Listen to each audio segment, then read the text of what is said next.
शुरू करने जा रहे हैं। सबसे पहला जो टॉपिक है आज का वो है हमारा मेजरमेंट ऑफ प्रॉपर्टीज। प्रॉपर्टीज को मेजर कैसे करते हैं, कोई भी चीज को मेजर कैसे किया जाता है। दोस्तों मेजर करने के लिए हमारे पास बहुत सारी प्रॉपर्टीज होती हैं। सबसे पहले मैं बता दूं आपको, मेजर करने के लिए सबसे ज्यादा जो इंपॉर्टेंट चीज है वो होता है यूनिट। तो कोई भी चीज को मेजर करने के लिए यूनिट होना चाहिए। अब यूनिट क्या होता है दोस्तों, कोई भी चीज के आगे आपने देखा होगा यूनिट लिखा है। जैसे आपको कोई वजन वाला चीज लेना है तो उसके पीछे आप देखा होगा केजी लिखा होता है या फिर ग्राम लिखा होता है, जी लिखा होता है। कोई चीज स्पीड होती है तो उसके आगे आप देख सकते हो उसके आगे मीटर पर सेकेंड लिखा रहता है या फिर किलोमीटर पर आवर लिखा रहता है। तो ऐसे बहुत सारी चीज लिखे होते हैं, तो उसको हम लोग यूनिट बोलते हैं। तो ये जो यूनिट होते हैं ना दोस्तों वो बहुत अलग अलग तरीके के होते हैं। तो एग्जांपल के तौर पे हम बात करते हैं, length of classroom be represented as 10 metre. अगर मुझे एक क्लासरूम का क्या करना है, लेंथ को मेजर करना है, तो मैं किस में मेजर करूंगा, या तो फुट में मेजर करूंगा या तो मीटर में करूंगा। तो ऐसे अलग अलग तरीके होते हैं, लेकिन यहाँ पे एक एग्जाम्पल के तौर पर लिखा है कि यहाँ पे जो लेंथ ऑफ क्लासरूम है वो मैंने मान लिया कि 10 मीटर है। ये 10 क्या है, एक नंबर है, और जो m लिखा हुआ है यहाँ पे ये क्या है, एक यूनिट है। ठीक है, वैसे हम लोग लेंथ का यूनिट जो है वो मीटर बोल सकते हैं आप लोग। तो ऐसे बहुत सारे सेवरल टाइप्स के यूनिट होते हैं। इन शॉर्ट आपको अगर कोई पूछता है what is the definition of unit, तो आप बोल सकते हो the arbitrarily decided and universally accepted standard are called unit. क्या बोला है कि आर्बिट्रली डिसाइडेड मतलब पहले से ही किसी एक इंस्टीट्यूट ने इसको डिसाइड किया हुआ है, और यूनिवर्सली एक्सेप्टेड है मतलब दुनिया में किधर पे भी चले जाओ ये एक्सेप्ट होने वाला चीज है। इसी को हम लोग क्या बोलते हैं, एक स्टैंडर्ड चीज है, इसको बोलते हैं हम लोग यूनिट। अब इसका मतलब समझाता हूं। जैसे कि आप देखो यहाँ पे मैंने 1 किलो शक्कर लिया, तो 1 किलो शक्कर लिया मतलब केजी जो है मेरा यूनिट हो गया। तो 1 केजी जो शुगर है मेरा वो क्या होगा, एक यूनिट हो गया कि मैंने 1 केजी लिया। अब यहाँ पे आप इंडिया में 1 केजी आप शुगर लेते हो, वही आप अमेरिका में लेके चले जाते हो उसको 1 केजी शुगर को, तो क्या 1 केजी क्या चेंज होने वाला है क्या दोस्तों, नहीं चेंज होने वाला है। मतलब जो यूनिट होता है वो आप दुनिया में किसी भी कोने में चले जाओ हर जगह वो सेम ही होता है, यूनिवर्सली एक्सेप्टेड होता है। 1 लीटर आप ऑयल लेके जाओ, 1 लीटर पानी लेके जाओ, आप उधर पे भी जाओगे तो भी वो भी उधर भी 1 ही लीटर रहने वाला है, उधर पे वो चेंज नहीं होने वाला है। ठीक है दोस्तों, तो इसी तरह से हम लोग बोल सकते हैं कि ये जो यूनिट होता है इसका डेफिनेशन ये है। अब बात करेंगे हम लोग यूनिट्स जो होते हैं वो कौन से तरीके के होते हैं। तो सबसे मैं बताऊं तो there are various several systems in which the units are express such as. कौन कौन से होते हैं देखो आप, सीजीएस यूनिट होता है जिसको हम लोग बोलते हैं C for centimetre, G for gram and S for second. आप देख सकते हैं यहाँ पे ब्रैकेट में लिखा हुआ है centimetre for length, gram for mass and second for time. ये देख सकते हो आप, तो सीजीएस यूनिट हो गया ये एक चीज। ठीक है, आपको समझ में आ गया होगा। आगे आप देखोगे यहाँ पे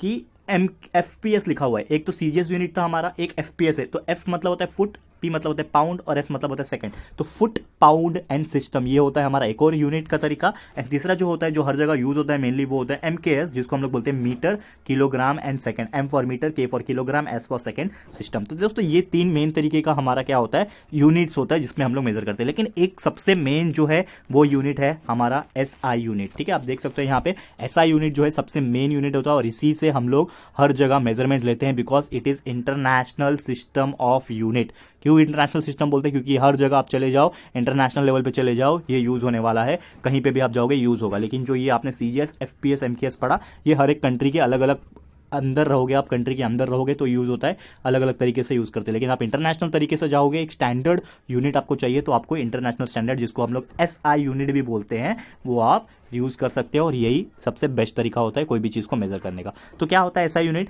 तो matric system which was originated in France में ओरिजिनेट हुआ था, 18th सेंचुरी में हुआ था। तो ये सब कुछ हिस्ट्री दिया हुआ है, उसके बारे में ज्यादा हम लोग को पढ़ने की जरूरत नहीं है ये सब चीज। लेकिन वही बोला है the international system of unit ऐसा यूनिट वाज एस्टैब्लिश। तो मतलब ये एस्टैब्लिश हुआ था वो टाइम पे, ऐसा उन्होंने बोला है। अब यहाँ पे कुछ फंडामेंटल ऐसा यूनिट दिया, उसके सिंबल्स क्या होते हैं, उसका नेम क्या होता है, एंड क्या होता है फिजिकल क्वांटिटी जो बेसिक होता है वो यहाँ पे एक टेबल के फॉर्म में दिया हुआ है, तो उसको हम समझने की कोशिश करते हैं। तो आप देख सकते हैं यहाँ पे फंडामेंटल यूनिट्स दिया हुआ है। तो पहला कॉलम आप देख सकते हो बेस फिजिकल क्वांटिटी, दूसरा सिंबल है, दूसरा नेम है, चौथा सिंबल फॉर एसआई यूनिट है। अब देखो यहाँ पे लेंथ है, सबसे पहले कोई भी चीज का लेंथ होता है तो हम लोग सिंबल लेंथ के लिए सिंबल क्या यूज करेंगे, एल यूज करेंगे। लेकिन उसका जो नेम है एसआई यूनिट का जो नेम होगा वो मीटर होगा। ऑब्वियसली पता है कोई भी चीज का लेंथ नापना है तो मैं मीटर में बोलूंगा कि ये इतना मीटर है, वो इतना मीटर है। ठीक है, अब वो मीटर को हम लोग शॉर्ट फॉर्म में या फिर सिंबल के फॉर्म में कैसे लिख सकते हैं, एम लिखेंगे, पूरा मीटर नहीं लिखेंगे, सिर्फ एम लिखेंगे। ये आपको समझ में आ गया। वैसे मास के लिए हम लोग एम लिखते हैं, उसका यूनिट किलोग्राम होता है और किलोग्राम को लिखते हैं केजी। वैसे टाइम के लिए हम लोग टी लिखते हैं, उसका यूनिट होता है सेकंड और उसको लिखते हैं हम लोग एस से। इलेक्ट्रिक करंट जो होता है वो होता है आई, शॉर्ट फॉर्म में आई लिखते हैं उसको। नेम ऑफ द ऐसा यूनिट होता है एम्पियर और उसको लिखते हैं हम लोग ए से।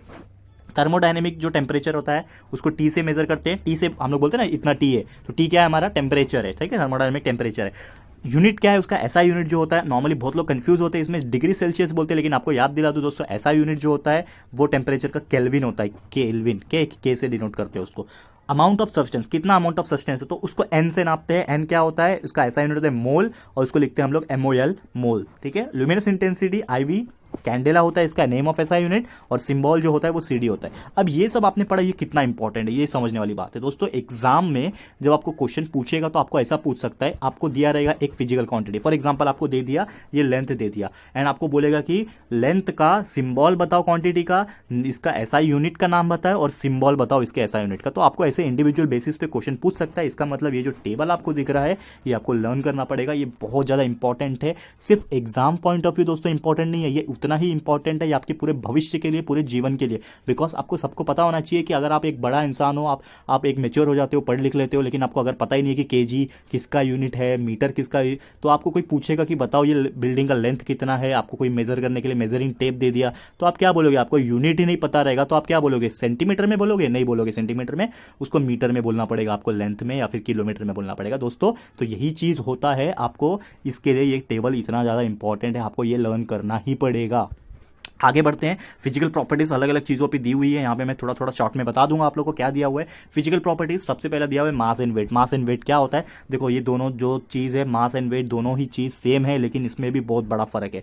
मास का मतलब भी वजन होता है, वेट का मतलब भी वजन होता है, लेकिन ये दोनों चीज दिखने में सेम दिखते हैं, बोलने में सेम लगते हैं, लेकिन फिजिकली दोस्तों बहुत ज्यादा अलग है। एग्जाम्पल के तौर पर आपको एक्सप्लेन करूंगा, आपको समझ में आ जाएगा। मास क्या होता है, मास मैं आपको बताऊं, मास मतलब होता है वो चीज का एक्चुअल वजन। फॉर एग्जाम्पल एक इंसान है, एक इंसान का वजन 50 किलो है, तो 50 किलो क्या हो गया, उसका मास हो गया, वो इंसान का मास हो गया 50 kg। लेकिन वही अगर मास का जो पर्सन है, वही जो एक इंसान है वो जमीन पे खड़ा है, मतलब क्या हो रहा है, अर्थ पे खड़ा है, मतलब उसका जो वजन है वो ग्रेविटी के पुल से कुछ तो बढ़ेगा, उसके बाद ग्रेविटी काम कर रही है। तो कोई भी चीज का जो मास होता है ना, वो ग्रेविटी से क्या होता है, मल्टीप्लाई हो जाता है, तो वो चीज को हम लोग क्या बोलते हैं, वेट बोलते हैं दोस्तों। तो वेट और मास में एक सिंपल सा फर्क आपको याद रखना है। मास मतलब ओरिजिनल वजन, और वेट मतलब जब ग्रेविटी उसके ऊपर काम करती है, ग्रेविटी का वैल्यू जो 9.8 होता है वो उसके साथ मल्टीप्लाई हो जाता है, तो वो हो जाता है उसका एक्चुअल वेट। तो इन शॉर्ट आप क्या बोल सकते हो, अगर कोई एक इंसान है जो 50 किलो है अर्थ के ऊपर, ठीक है, 50 किलो उसका वजन है, तो उसका ये मास हो गया 50 kg, लेकिन उसका वेट क्या हो जाएगा, 50 मल्टीप्लाई बाय 9.81, क्योंकि उसका वेट जो है वो ग्रेविटी से मल्टीप्लाई होता है। तो हो सकता है कोई इंसान अर्थ पे अगर 50 किलो वजन हो उसका 50 किलो वजन है अर्थ पे, तो हो सकता है वो मून पे जाएगा तो उसका वजन अलग हो जाएगा। क्यों, क्योंकि वहाँ की ग्रेविटी की जो वैल्यू रहेगी वो अलग होगी ना। यहाँ पे तो अर्थ पे तो 9.81 है, तो वहाँ पे फॉर एग्जांपल अर्थ की अगर 3 रहेगी, ठीक है ना, ग्रेविटी जो रहेगी फॉर एग्जांपल मून की वो 3 है, 550 मल्टीप्लाई बाय 3 तो 150 हुआ, 150 किलो हुआ, ठीक है। तो ऐसे ऐसे होते हैं। और एक बेसिक डिफरेंस ये भी है कि जो आपका जो मास होता है उसका जो SI यूनिट होता है उसको हम लोग केजी में मापते हैं, और जो वेट होता है ना आपका, उसका SI यूनिट हम लोग मापते हैं न्यूटन में, N फॉर न्यूटन। तो ये बेसिक चीज़ है, तो आपको समझ में आ गई होगी दोस्तों। क्लियर कट मैंने समझाने की कोशिश किया। और क्या लिखा है यहाँ पे आप देख सकते हो, the mass of a body is more fundamental property than its weight. मतलब कोई भी ऑब्जेक्ट का बॉडी का जो मास होता है वो मोर फंडामेंटल प्रॉपर्टी, मतलब हम लोग मेजर जो मेनली हम लोग लेते हैं वो मास लेते हैं, वेट नहीं लेते हैं, क्योंकि वेट जो होता है वो ग्रेविटी से मल्टीप्लाई हो जाता है, इसके लिए हम लोग वेट नहीं लेते, मेनली किसी चीज़ का हम लोग क्या लेते हैं, मास लेते हैं, ठीक है। अगर आपका 50 किलो वजन है मतलब आपका वो वेट नहीं है, वो आपका मास है दोस्तों। कोई इंसान का 50 किलो है तो उसका क्या है, मास है, वेट नहीं है, आपको याद रखना है, ठीक है दोस्तों। आगे बढ़ते हैं यहाँ पे, ठीक है। और आपको ये तो पता है, बेसिक सा चीज़ें दिया हुआ है कि 1 ग्राम का मतलब होता है, 1 kg का मतलब होता है 100 ग्राम, और उसको हम लोग 10⁻³ ग्राम भी लिख सकते हैं, तो वगैरह वगैरह ये छोटा सा बेसिक चीज़ें दिया है, आपको ये समझने की जरूरत है, ठीक है। हाँ, आगे बढ़ते हैं हम लोग। लेंथ दिया हुआ है यहाँ पे, in chemistry we came across the length while express in properties atomic radius. अब किसी चीज़ का मेरे को लेंथ मापना है, तो लेंथ जो होता है वो डिपेंड करता है, लेंथ का जो यूनिट होता है वो तो मैंने आपको बता दिया कि मीटर होता है। लेकिन अगर कोई छोटा छोटा चीज़ है, जैसे कि एटॉमिक रेडियस, एक एटम ही कितना छोटा होता है, तो एटॉमिक रेडियस कितना छोटा होगा सोचो। बॉन्ड लेंथ, वेव लेंथ, ये सब जो चीज़ें हैं आप लोग पढ़ोगे आगे जाके फिजिक्स में, केमिस्ट्री में। इलेक्ट्रोमैग्नेटिक रेडिएशन, ये तो रेडिएशन तो दिखाई भी नहीं देता, इतना छोटे होते हैं पार्टिकल्स, तो उसका लेंथ भी अगर मेजर करना है तो हम लोग कैसे मेजर करेंगे, वो तो अलग अलग डिवाइसेस होते हैं मेजर करने के लिए, लेकिन हम लोग को यहाँ पे उसका यूनिट के बारे में पढ़ना है। तो ये सब के जो SI यूनिट्स होते हैं ना, वो होते हैं, एग्जांपल के तौर में बात करूं, नैनोमीटर। नैनोमीटर मतलब बहुत छोटा, नैनोमीटर NM लिखते हैं उसको, NM, पिकोमीटर, PM, ईयर 1 नैनोमीटर। एक नैनोमीटर कितना होता है, 10⁻⁹ मीटर। दोस्तों सोचो कितना छोटा होगा कि 1 मीटर को अगर मैं 10⁻⁹ मतलब 10 के आगे 9 बार जीरो लगाऊंगा, उससे मैं डिवाइड करूंगा, तो उतना छोटा जो पार्टिकल रहेगा वही रहेगा हमारा 1 नैनोमीटर का वैल्यू। और 1 पिकोमीटर का तो उससे भी छोटा, 10⁻12 करना पड़ेगा आपको, मतलब 10 के आगे 12 बार जीरो लगाना पड़ेगा, तो आपका वैल्यू बनेगा 1 पिकोमीटर। तो ये बहुत छोटे छोटे वैल्यू है, सूक्ष्मदर्शी, जो माइक्रोस्कोप से भी नहीं दिख पाएंगे, इतने छोटे छोटे होते हैं। तो ये सब चीज़ का यूनिट होता है picometre, nanometre. Metre. I hope ये आपको समझ में आ रहा होगा। आगे बढ़ते हैं, वॉल्यूम के ऊपर जाते हैं। तो वॉल्यूम क्या होता है, आपको पता है कोई भी चीज़ का जो एरिया होता है उसके हाइट से मल्टीप्लाई कर दो तो वो बन जाता है वॉल्यूम। ठीक है, तो वॉल्यूम जो होता है वो हमेशा याद रखना आपको, एरिया जो होता है वो होता है 2 डायमेंशनल, मतलब सिर्फ आपने लेंथ और ब्रेड को मल्टीप्लाई कर दिया तो आपका बन गया एरिया, 2 डायमेंशनल होता है। लेकिन अगर आपको वॉल्यूम की बात करना है दोस्तों, वॉल्यूम जो होता है वो होता है 3 डायमेंशनल। जैसे मैं बात करूँ, एक क्यूब है आपके पास, रूबिक क्यूब तो आप खेले ही होंगे। ठीक है, उसका कलर्स बनाने पड़ते हैं, तो वो क्यूब जो होता है वो 3D होता है, मतलब उसके अंदर जो एरिया है वो पूरा वॉल्यूम है उसका। और सिर्फ आगे आप टीवी देख पा रहे हो, तो टीवी जो दिख रहा है आपको सिर्फ 2D है, मोबाइल स्क्रीन आपको दिख रहा है वो 2D है, 3D में नहीं देख पा रहे हो आप। तो इसका ये सब चीज़ का यूनिट दिया हुआ है। तो नॉर्मली आपका वॉल्यूम का जो यूनिट होता है वो लीटर होता है, L से डिनोट करते हैं। लेकिन और भी बहुत सारे इसके यूनिट होते हैं, जैसे कि 1 लीटर होता है, 1 DM क्यूब होता है, उसको हम लोग 1000 ml भी बोलते हैं। और 1000 ml का मतलब होता है 1000 सेंटीमीटर क्यूब। 1000 सेंटीमीटर क्यूब को हम लोग कैसे लिख सकते हैं, 10 × 10 × 10 लिख सकते हैं। तो यही होता है उसका SI यूनिट, आप देख सकते हो। या फिर इसको इन शॉर्ट मीटर क्यूब या फिर M क्यूब भी लिख सकते हैं। तो आपको ये याद रखना है कि SI यूनिट ऑफ वॉल्यूम जो होता है, SI unit international system of unit जो होता है, उसका जो वैल्यू होता है, जो यूनिट होता है किसके लिए, वॉल्यूम के लिए, वो होता है मीटर क्यूब, M क्यूब। ये आपको याद रखना है दोस्तों। तो आई होप आपको ये चीज़ तो समझ में आ गया होगा। एंड एक और चीज़ दिया हुआ है यहाँ पे, ठीक है, आप देख सकते हो यहाँ पे वॉल्यूम के लिए, हाँ वॉल्यूम के लिए आप देख सकते हो यहाँ पे litre and SI unit of volume. तो ये आप देख पा रहे हो यहाँ पे एक 3D चीज़ है, 3D का ही वॉल्यूम बनता है। ठीक है, तो 1 सेंटीमीटर क्यूब का। Different kinds of glassware are use to measure the volume. तो ये सब वॉल्यूम को मेजर करने के लिए ये इंस्ट्रूमेंट्स होते हैं, इसमें नंबर्स लिखे रहते हैं, आप देख सकते हो कितना ml है। छोटे छोटे इसको लैबोरेटरीज में इस्तेमाल करते हैं, जहाँ पे केमिकल मैन्युफैक्चरिंग होता है, या फिर आपके जो केमिस्ट्री के लैब्स रहेंगे आप देख पाओगे वहाँ पे जब कॉलेज खुलेगा आपका, तो ये सब चीज़ आप देख पाओगे। तो छोटे छोटे ब्यूरेट्स एंड फनेल्स एंड बीकर्स होते हैं, जहाँ पे ये सब चीज़ को आप मेजर कर सकते हो, अगर एकदम छोटे क्वांटिटी में आपको मेजर करना है तो। ठीक है दोस्तों, तो यही था हमारा आज के लिए, बिकॉज कल